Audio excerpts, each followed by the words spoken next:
The ivory-colored envelope lay on my desk like a silent threat, its gold lettering catching the morning light. Another invitation to a baby shower, this time. It was my sister Lana's.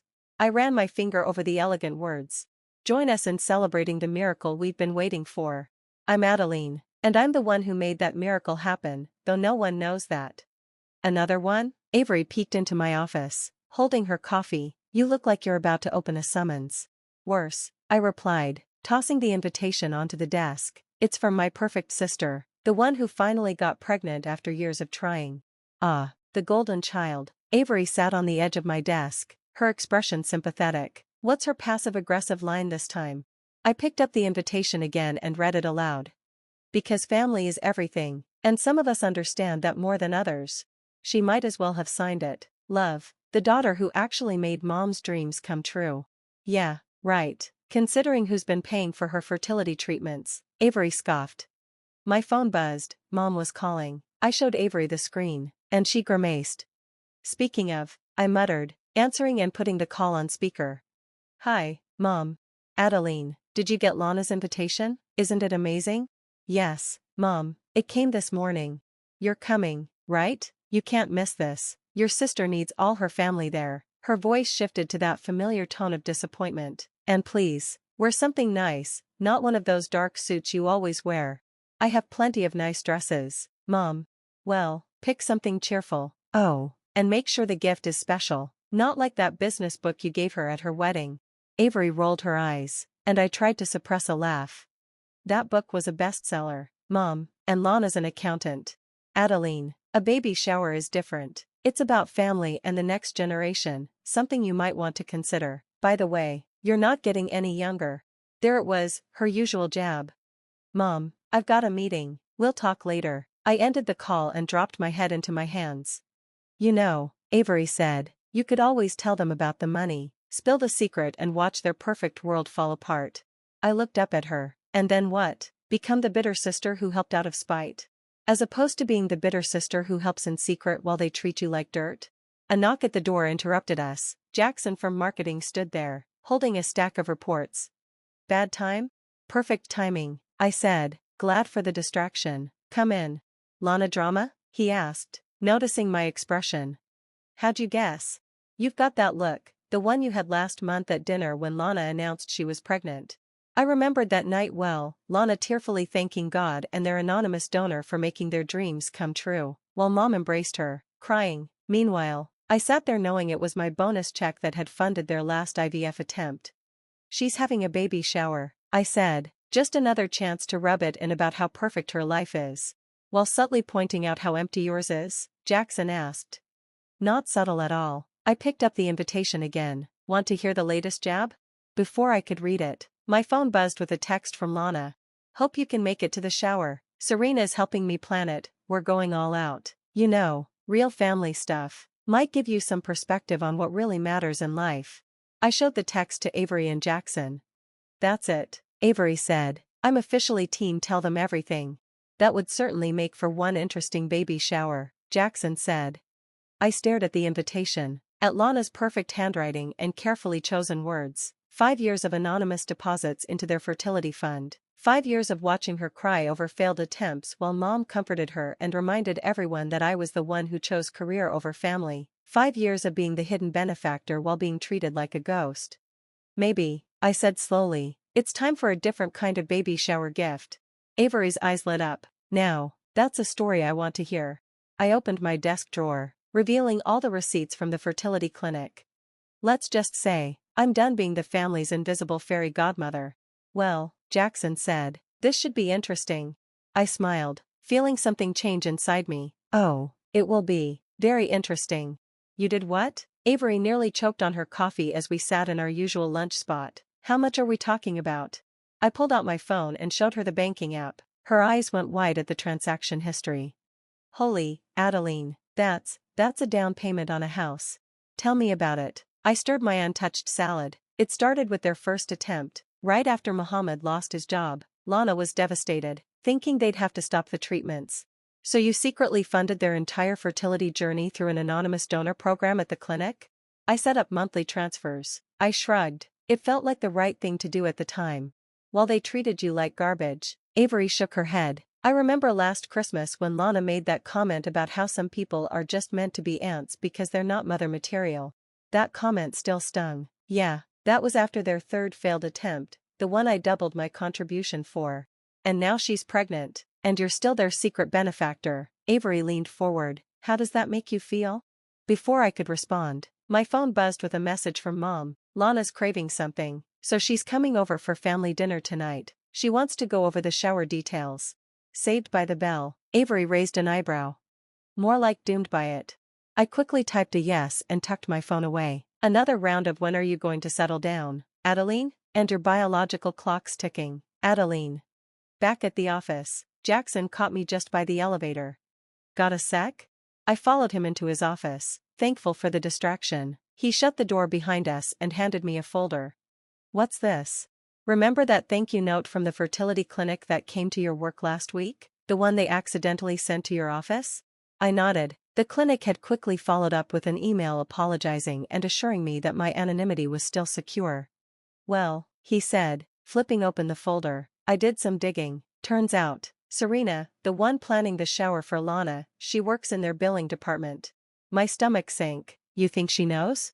No, but if she puts two and two together, especially if she handles the anonymous donor stuff, she could figure it out.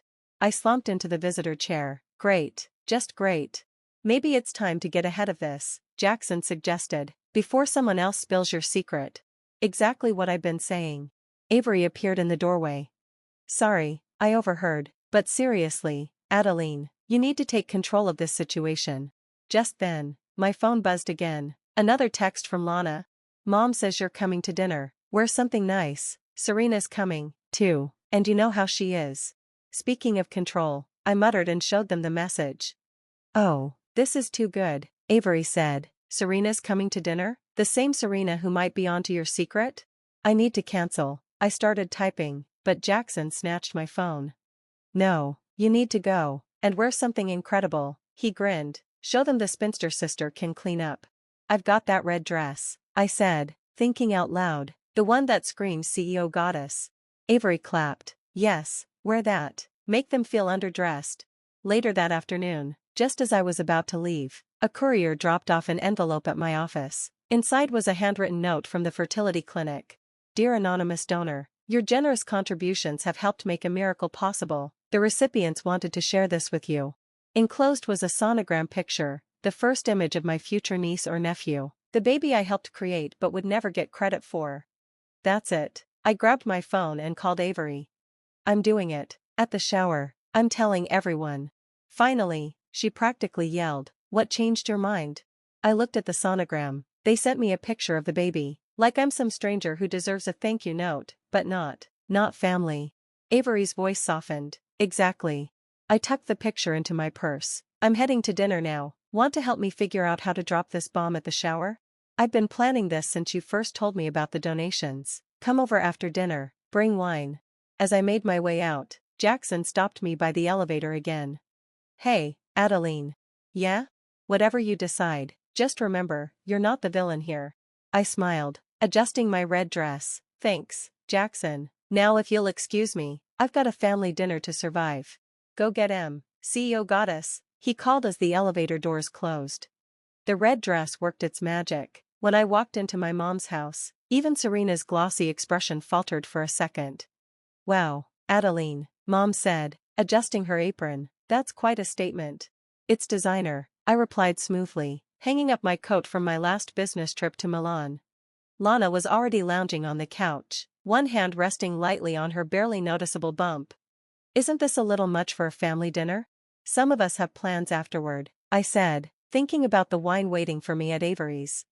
Muhammad appeared from the kitchen, giving me a warm hug. You look great, Adeline, very successful businesswoman.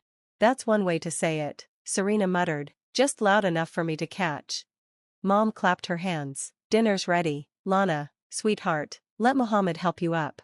At the table, I found myself sitting between Serena and Mom, directly across from Lana. Perfect. So, Mom began, passing the salad. Serena, tell us about the shower plans. Oh, it's going to be amazing, Serena gushed. We're thinking a heaven-sent theme. since this baby is such a miracle. I speared a cherry tomato with unnecessary force. A miracle, indeed, Muhammad agreed, squeezing Lana's hand. We almost gave up, but God had other plans. Lana added, her eyes welling up, and that anonymous donor, I just wish we could thank them properly. Serena shifted uncomfortably beside me, but her face betrayed nothing. Speaking of donations, Mom said, turning to me, have you thought about what you're bringing to the shower, Adeline? Oh, I've got something special planned, I said, locking eyes with Lana, something no one will see coming. Just make sure it's appropriate, Lana replied. Not everyone appreciates your unique taste. Trust me, sis, this gift will be unforgettable. Serena cleared her throat. Actually, Adeline, I've been meaning to ask you something about work. My hand froze halfway to my wine glass. Oh? I noticed your company name on some paperwork at the clinic recently. Do you handle their corporate accounts? The table went silent. I could feel all eyes on me. We handle various healthcare clients, I said carefully, but I'm not involved with that division. Interesting, Serena muttered, and I couldn't tell if she was fishing for something. Enough work talk, Mom interrupted. Lana, darling, tell us about the nursery plans. As Lana began detailing her vision of cloud murals and angelic themes, I felt my phone buzz. A text from Avery, how's it going, still alive? I quickly typed back, barely. Serena might know something. What's making you smile? Lana asked suddenly. Just work, I replied, putting my phone away. Always work with you, Mom, she sighed. You know, Adeline, there's more to life than business reports. Like what? I asked. Marriage, babies, those are the only things that truly matter for a woman. The words left my mouth sharper than I intended. Muhammad looked uncomfortable. Well, Lana said, those are life's greatest blessings. Not that you'd understand, Muhammad warned quietly. No, let her finish, I said, pushing my plate aside. Go ahead, Lana, tell me more about these blessings, about miracles, anonymous donors, and perfect little families. Serena was now watching me closely. I could see her trying to piece things together in her mind. I just think, Lana continued, that some people might be happier if they stopped focusing on themselves. You mean, like helping others? I asked. Maybe helping them achieve their dreams, anonymously? The room fell silent. Serena's eyes widened just a bit. I should check on dessert, Mom said quickly, standing up. I'll help, Muhammad offered, eager to break the tension. Once they were gone, Lana leaned in. What's your problem, Adeline? Can't you just be happy for me? Oh, I am happy for you, I said, reaching for my purse. In fact, I'm about $30,000 worth of happy for you. What's that supposed to mean? Before I could respond, Serena touched my arm. Adeline, could we talk privately for a moment? In the hallway, Serena whispered, it's you, isn't it? The anonymous donor. I met her gaze firmly. If it is, does Lana know? She will, at the shower. Serena's expression shifted from shock to something like respect. That's going to be one hell of a reveal. Yes, I replied, hearing Mom and Muhammad returning with dessert. Yes, it is. As we went back to the table, Lana was already crying about something, Mom hovering over her with concern. Same scene, different day. But not for much longer. You should have seen her face, I told Avery later that night, sprawled on her couch with a glass of Cabernet in hand. When I mentioned that $30,000, Lana looked like she'd swallowed a lemon. But she didn't figure it out? No, but Serena did. I sat up, wine sloshing dangerously. She cornered me in the hallway. And? Nothing, she just knows, but I don't think she'll tell. My phone buzzed again. Another text from Lana, hope you got home safe. Sorry if things got tense at dinner. You know how emotional I am these days with the pregnancy hormones. Love you, sis. Classic Lana. Avery snorted, reading over my shoulder. Make you feel guilty, then blame it on hormones. At least she's consistent. I tossed my phone aside. So, about the shower. Already on it. Avery pulled out a notebook. I've got 3 different ways you could handle this. Option 1, dramatic speech during the toast. A knock at the door interrupted her. Jackson stood there, holding a bottle of whiskey. Thought you might need this after family dinner, he said, stepping inside. My hero, I laughed, but I'm already wine drunk. Perfect time for planning revenge, he said, settling into an armchair. Avery texted me the situation with Serena. I was just outlining reveal options, Avery said. Want to hear them? Before Jackson could answer, my phone rang. It was Mom, on speaker. Avery mouthed. I obliged. Adeline, are you alone? No, I'm with friends. What's up? Well, Mom hesitated. About dinner tonight. I think you upset your sister. Jackson rolled his eyes dramatically. Did I? I asked. By existing or by wearing a nice dress? Don't be difficult. You know she's sensitive right now. This pregnancy is a miracle. A very expensive miracle, I muttered. What was that? Nothing. Mom, was there something specific you wanted?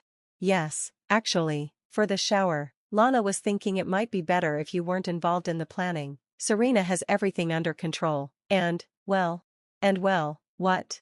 You might not understand the significance. You know, not being a mother yourself. Jackson grabbed the whiskey bottle. Definitely need this now. Fine, I said. Anything else? Just try to be more supportive, dear. This is a special time for your sister. After hanging up, I grabbed the whiskey from Jackson and took a swig straight from the bottle. Okay, Avery said, that settles it. Option 3, we make copies of all the receipts, stuff them in fancy envelopes, and hide them under every single chair at the shower. Too subtle, Jackson argued. She should stand up during the gift opening and announce it. My phone buzzed again. Serena, this time, we need to talk. Coffee tomorrow? Plot twist. I showed them the text. Don't go, Avery said immediately. No, she should go, Jackson countered. Find out what Serena knows, what she plans to do. I'm going, I decided, but first, tell me more about this gift opening announcement idea. The next morning, nursing a mild hangover, I met Serena at a quiet cafe downtown. She was already there, surrounded by shower planning materials. Thanks for coming, she said, pushing a coffee toward me. I ordered your usual. Lana mentioned you like it black. At least she remembered something about me. I sat down. What's this about? Serena glanced around before lowering her voice. I pulled the donor files this morning, confirmed everything. Monthly deposits for 5 years, all from you. Is that legal? Checking confidential files? Probably not, but neither is what you're planning for the shower. I leaned back. And what am I planning? A nuclear option. She shuffled through her papers. Look, I get it, they've treated you terribly, but this baby is partially thanks to me. I cut in, while they mocked my lifestyle and career. I had quietly been funding the dream all along. Serena studied me for a while. You know this before. Maybe they need to be more. I replied. Or maybe, she said carefully, there's a better way to handle this. I'm open to ideas, I said. She pulled out a piece of paper, a baby shower program. What if we work together on this? We can make the reveal meaningful, not just vengeful. I glanced at the program, then back at Serena's sincere expression. Why would you help me? Because I've watched this dynamic for years, and maybe it's time someone stands up to the golden child.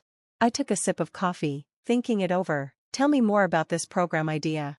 The day of the baby shower arrived, with perfect weather and my stomach tied in knots. I stood in front of the venue, a high-end restaurant's private garden, holding my carefully wrapped gift. Ready. Avery appeared beside me, looking sharp in a blue dress. Is everyone inside? Serena's directing the setup crew, she said, clipboard in hand like a conductor's baton. She caught my eye and gave me a subtle nod. There's my other daughter. Mom rushed over, pulling me into a fragrant embrace. You could have worn something more maternal. I smoothed my cream-colored pantsuit. It's Armani, Mom. Adeline, Lana waddled over in a flowing pink dress. You came early. Wouldn't miss it, I said, handing her my gift. Where should I put this? On the gift table. We're opening presents right after the speeches, she said, lowering her voice. Mom said you were upset about not being involved in the planning, but you understand, right? These things require a certain maternal instinct. Avery's hand found my arm, steadying me. Of course, I smiled. Serena did an amazing job. The garden quickly filled with familiar faces from Lana's wedding, all fawning over her baby bump and sharing motherhood stories. I stayed toward the back, watching. Hold up, okay? Jackson appeared with a mocktail. Thought you could use this. My hero. I took a sip. Where have you been? Helping Serena with some last-minute adjustments. Before I could ask what that meant, Serena clinked her glass for attention. Ladies and gentlemen, if you could all take your seats, we're about to begin our program. I found my assigned seat, front row, right next to Mom. Perfect. First, Serena announced, Our mother would like to say a few words. Mom stood, already teary-eyed.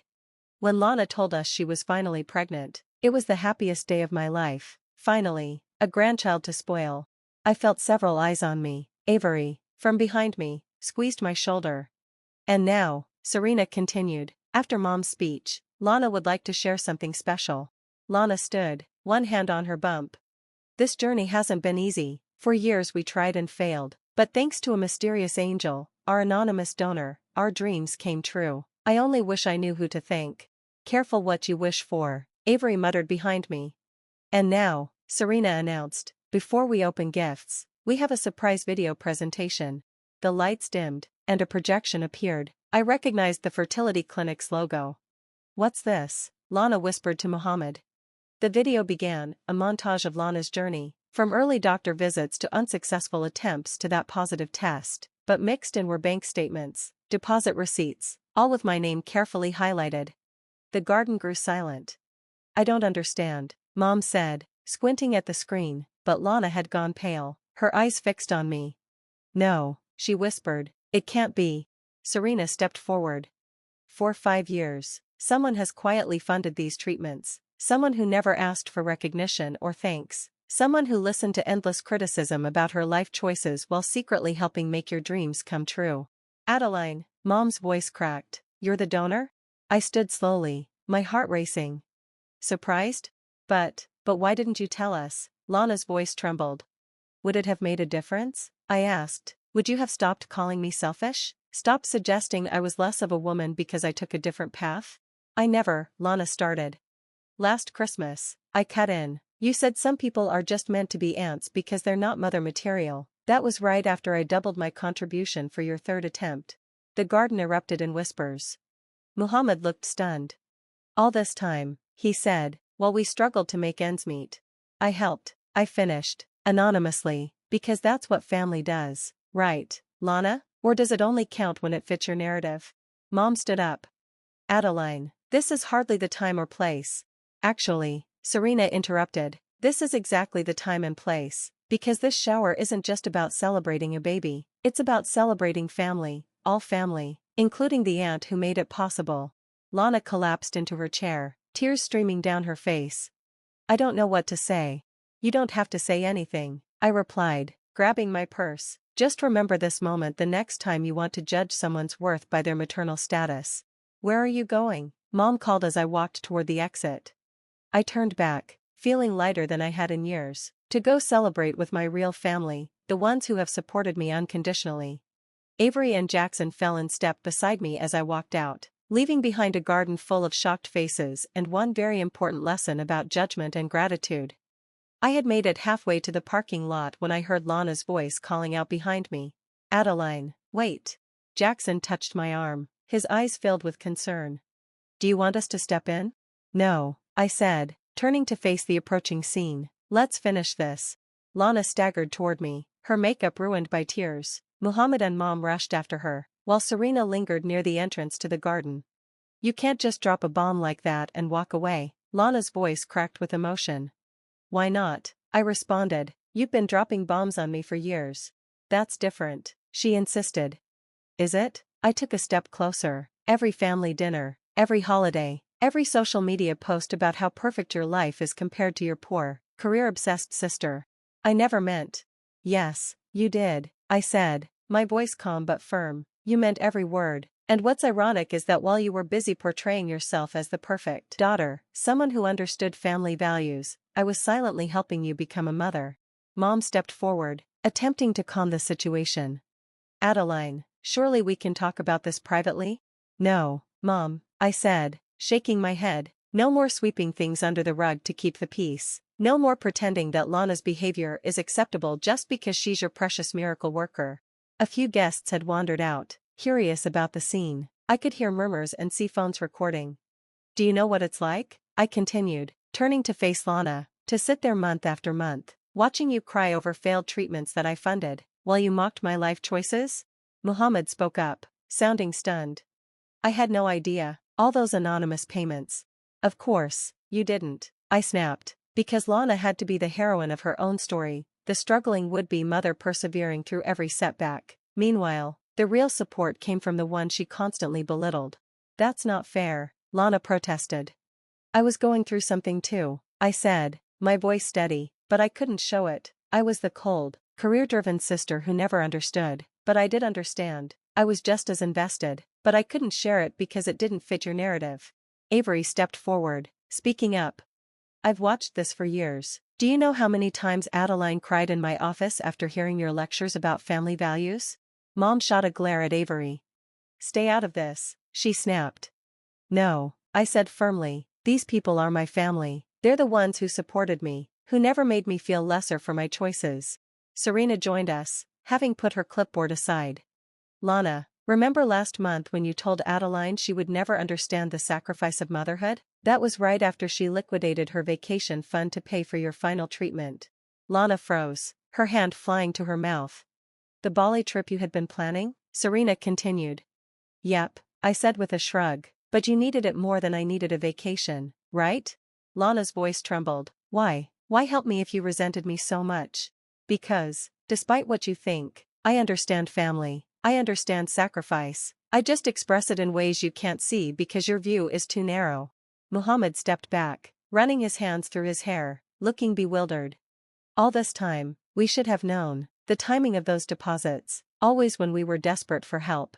I didn't want recognition, I said quietly. I just wanted basic respect. The kind of respect every person deserves, especially from their own family. And you got neither, Jackson added, his voice low. Mom tried again, her voice wavering. Sweetheart, if we had known. That's the point, Mom, I interrupted. You shouldn't have needed to know. I was supporting Lana, and I deserved respect, not for my maternal status or the size of my bank account, but for being your daughter. The garden had gone eerily quiet, even the birds seemed to stop chirping. Lana's voice broke the silence. The gifts? She asked softly. Your package had every receipt, every thank you note from the clinic, every email confirmation of the deposits. I gave her a thin smile. Consider it your baby's origin story. Lana stepped forward, her hands trembling as she reached for me. I'm so sorry. I took a step back. I know you're sorry now, but will you still be sorry tomorrow? Next week, when the baby arrives and you're back to being Mom's perfect daughter? What do you want from me? She whispered. Nothing, I said, my voice hard. Nothing anymore. I turned to leave, but then paused, looking back at her. Actually, there is one thing. Next time you want to judge someone for their life choices, remember who helped you achieve yours. With that, I walked away, Avery and Jackson by my side. Behind me, I could hear the murmurs of shocked conversations, Mom calling my name, and Lana sobbing. As we reached my car, Avery spoke up. What she said as we walked out, that was better than any revenge plan we could have come up with. Sometimes, Jackson added with a smile, the truth is the best weapon. I looked back at the garden one last time. Serena caught my eye and gave me a subtle nod, a smile playing at the corners of her mouth. She had orchestrated the perfect reveal, and I would always be grateful for her help. So, Avery said, jingling her keys, drinks? You know, I think we all need them. I laughed softly. I think we do. 3 days later, my phone wouldn't stop buzzing, texts, calls, voicemails, all from family and guests at the shower. I ignored every one of them. Your story's gone viral, Jackson said as he walked into my office, his tablet in hand. Someone posted the video on social media. You're trending. Wonderful, I muttered, exactly what I needed. Just then, my office phone lit up. The reception desk. Miss Erickson, your sister's here.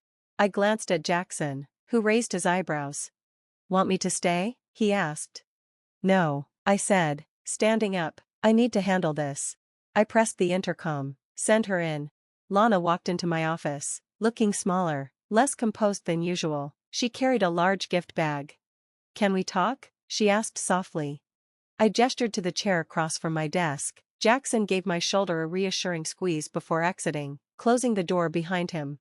Nice office, Lana said, glancing around. I've never actually been here before. Work's always been you. She flinched as if expecting me to snap back at her. I deserve that, she admitted quietly. What do you want, Lana? She pulled out a familiar envelope from the gift bag. My shower gift. I opened it, pulling out the contents. Properly read everything, she said, her voice shaky. Congratulations, You now know where your miracle came from. I sighed, feeling a weight I didn't know I was carrying lift slightly. I figured as much. She wiped her eyes. I found the letter you wrote, the one explaining why you helped us. Why didn't you ever tell me you were pregnant? The question hung in the air, unexpected. The air felt thick with the silence that followed, but I kept my voice steady. Because you were too busy telling me I'd never understand motherhood to ask about my life, the miscarriage. It was 3 years ago, right before your second round of treatments. I kept my eyes locked on hers, waiting for her to respond. I had just learned I was pregnant, an unexpected surprise, only to lose it at 8 weeks, the same time you announced your IVF plans. And despite losing my own pregnancy, I still helped you because I knew how deeply you wanted this. I leaned back in my chair. The difference is, I went through my loss in silence while quietly supporting your dream. Lana's eyes filled with tears. Mohammed's furious, not about the money, but because of how we treated you. He says he can't look at me the same anymore. That's not my issue, I replied, unfazed. Mom's also a wreck. She can't stop watching the video from the shower, crying about how terrible of a mother she's been. Again, not my problem, I muttered under my breath. Lana stood up, facing me with a new intensity. But it is, Adeline. You're my sister. We used to be close. Before all this baby talk, before I became so obsessed with proving myself through motherhood. She slumped back into the chair. I got so consumed by this whole thing that I forgot who I was, and I hurt you while doing it. A buzz from my office phone interrupted, Avery's voice cutting through. Everything okay in there?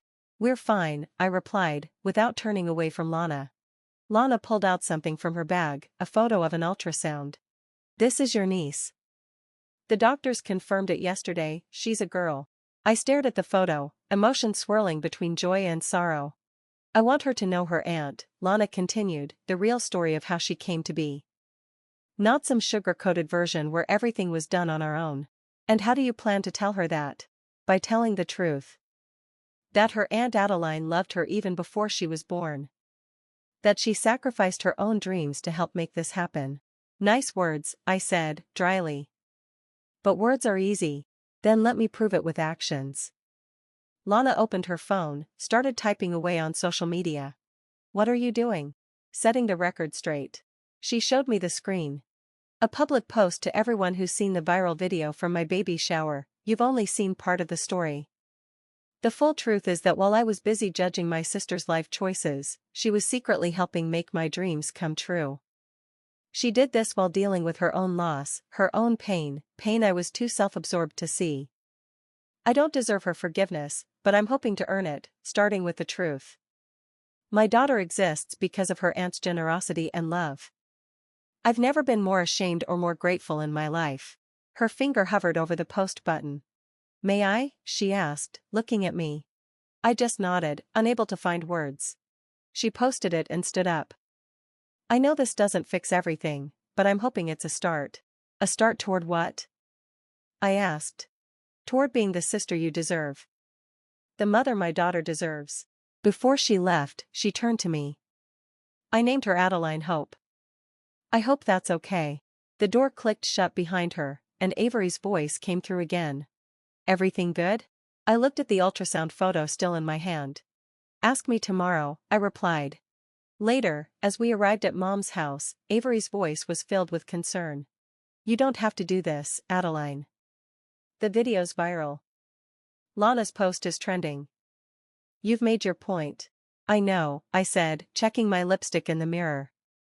But Mom asked me. First time in years. Jackson, in the back seat, asked, want us to wait for you? No, I said firmly. I need to do this alone. Inside, the familiar scent of Mom's lasagna filled the air. Lana and Mohammed were sitting at the kitchen table, while Mom nervously arranged place settings. Adeline. Mom rushed over, but stopped short of hugging me. You came. You said we needed to talk, I said, setting my purse down. So, let's talk. Mohammed stood first, pulling out an envelope. I want to say something. This is a check for everything you've given us, plus interest. No, I said, pushing it back. That money was a gift. For her, I nodded at Lana's growing belly. Then let us do something else, Muhammad insisted. We can name you godmother, or set up a trust in your name. I don't want anything, I said, sitting down. Except maybe some honesty. Mom brought over the lasagna, her hands trembling slightly. I've been thinking a lot about how I raised you both, the pressure I placed on you, she started, her voice breaking. Lana. She began, but was interrupted. No, let me finish, Lana said, her voice low. Mom sat down, exhausted. I was so focused on grandchildren, on what I thought a woman's life should be, that I missed what was right in front of me, two amazing daughters, living their lives differently, but both. She choked up. Both capable of love and sacrifice. Pass the garlic bread, I said, trying to hold back the lump in my throat. Lana spoke next, quieter. We can't undo the past, but we can do better moving forward. How? I asked. By pretending none of it happened? I suggested. No, Muhammad interjected. By acknowledging it all. Including your loss. I froze, mid-bite of bread. I found your journal, Mom whispered. After the shower. The one where you wrote about the baby you lost. Why didn't you tell me? I asked softly. Because you were too busy planning Lana's first IVF celebration. Silence hung in the air like a heavy cloud. Lana spoke again. I'd like to put a photo of you on the nursery wall, next to the ultrasound pictures, so she knows who helped bring her into this world. And I'd like to hear about your life, Mom added, looking at me. Really hear about it. Your work, your dreams, everything I should have asked years ago. I looked around at their faces, Mom's hopeful, Lana's tearful, Muhammad's respectful. I'm not promising anything, I said, but maybe we can try. That's all we're asking, Muhammad replied. Then, Lana slid a small box across the table toward me. We got you something. Inside was a delicate silver necklace with 2 birthstones, one for Adeline and one for the baby I had lost. They're both remembered, Lana said quietly. I touched the stones, feeling something shift inside. I have conditions, I said finally. They all leaned in, expectant. No more comments about my life choices. No more pressure about marriage or babies. And if little Adeline ever feels pressured about her life path, I get to be her safe space. Deal, they all agreed in unison. And Mom? I added. Yes, dear? Next time you want to brag about your daughters, remember you have 2. Both are worthy of pride. Mom reached for my hand. This time, I let her take it.